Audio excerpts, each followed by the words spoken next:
Trauma didn't wait for adulthood. At just 5 years old, Mary was assaulted at a family friend's house during a party. A moment that shattered her sense of safety before it ever had the chance to grow. When I was 5 years old, I was and just, I remember feeling, literally right before it happened, I just could not believe that this person was going to do this to me, Blige explained. That thing followed me all my life. The shame of thinking was my fault. It led me to believe I wasn't worth anything. She kept it quiet for years, silenced by shame, buried under guilt, convinced it was somehow her fault. That secret metastasized, quietly growing into a lifelong wound. She began to believe she was worthless, that she had nothing to offer, that maybe she deserved the pain.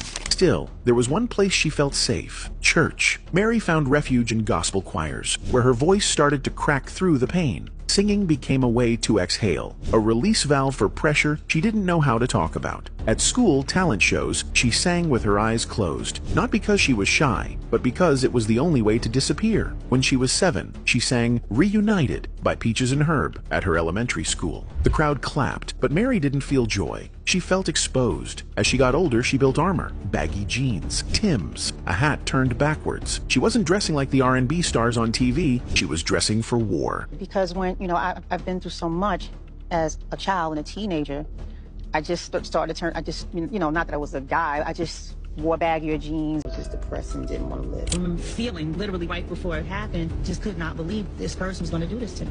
To the world, she was the queen of hip-hop soul, a once-in-a-generation voice wrapped in power and platinum records. There's only one Mary J. Blige.